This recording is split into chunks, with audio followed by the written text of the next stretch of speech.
What's up, summoners, and welcome back to another RiftGuides WildRift video. Today we are going to take a closer look at patch 3.0. No stalling, no fillers, and just the truth. So let's just get going. First up, we have a new champions. They have teased up to 4 new champions, but for now we only get one, and it's sad. He will be released on the 26th of January.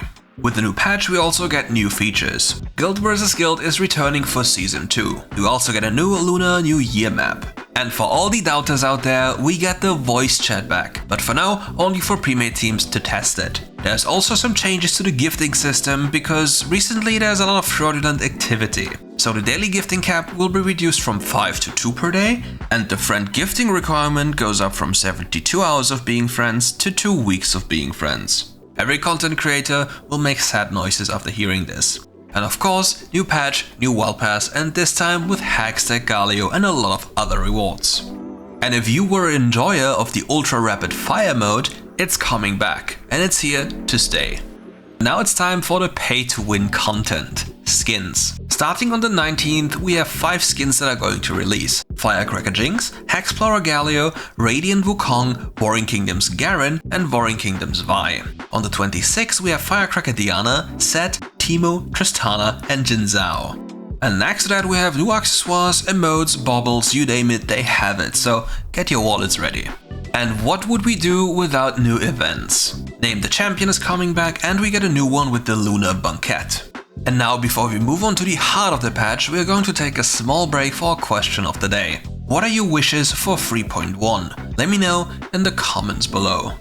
Now let's talk about the real deal of this patch, the champion changes and the item changes afterwards. Number 1, we have Dr. Mundo. His base health regeneration goes down from 12 to 9 and the regeneration per level from 0.81 to 0.68. This doesn't do anything and is completely irrelevant, because life regeneration in this game doesn't really matter, you can reset at all times. Next one is Ezreal. The Mystic Shot AD ratio goes up from 110% to 120%. It's a nice buff, it's always nice to have a buff, but it's not going to change anything for this champion and why this champion is unplayed.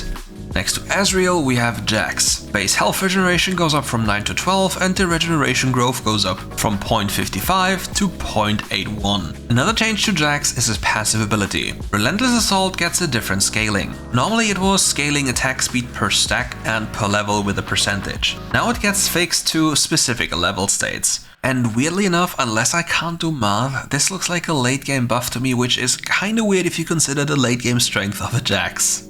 The next change is something that is completely weird. We are seeing nerfs to Kayle because she's apparently too strong in the late game, for which she is designed. So her base health goes down per level from 105 to 95 per level, her passive is getting a base nerf and scaling nerf, and the third ability's passive is also getting a base and scaling nerf. I don't know why they would do this, because Kayle is designed to be strong in the late game and she is obviously weak enough in the early game as it is, and it's just hard enough to reach late game with her anyway, and I don't think this change makes any sense from my perspective. The next change is also kind of irrelevant and targets Misfortune.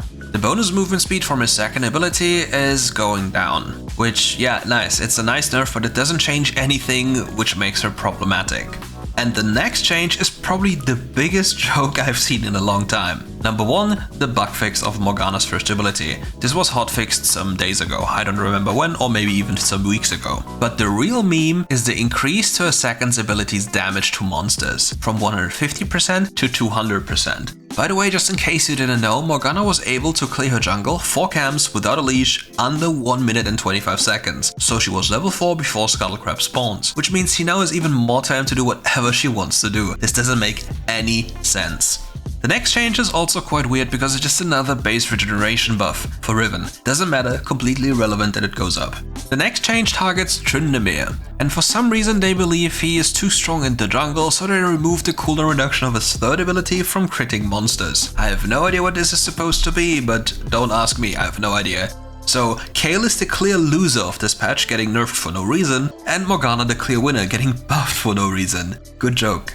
But listen, I want you all to remember that Riot was in winter break, which means there weren't as many people actively working on the game. So please don't flame them for anything. Rather wait for a bigger patch of 3.1 or whatever the next patch is going to be called. We'll be seeing more changes and more champions and more everything, so relax. And now we're going to talk about the gameplay changes, especially item changes. Number 1, Edge of Night. The combined cost goes up by 150 gold, which means you won't have it before the dragon spawns. Or the Herald.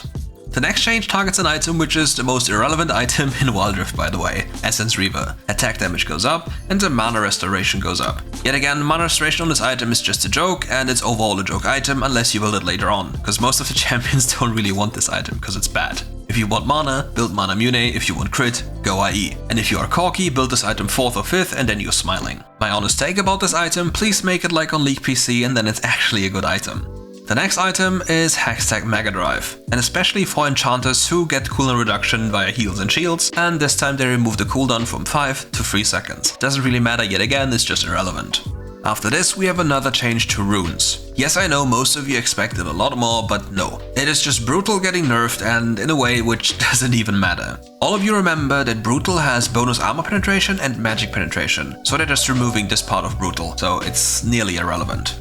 Last but not least, we have the possibly biggest change in the game that is almost perfect for junglers. Did you know that camps in fight could level up and heal? Which means if you were perfectly smiting something and it just happened to level up, you would miss a smite? Yeah, that could actually happen.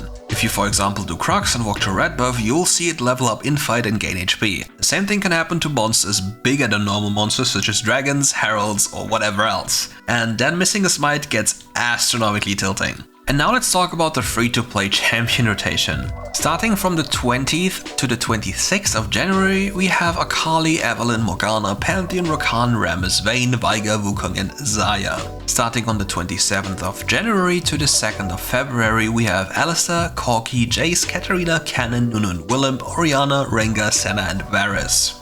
And that's all for today's video. Thank you for watching, and if you enjoyed the video, make sure to leave a like and subscribe to the channel. If you want to see more content, make sure to check out our Unranked to Challenger series and Patreon. We have a lot of benefits that will help you climb, so see you soon if you want to win more of your games.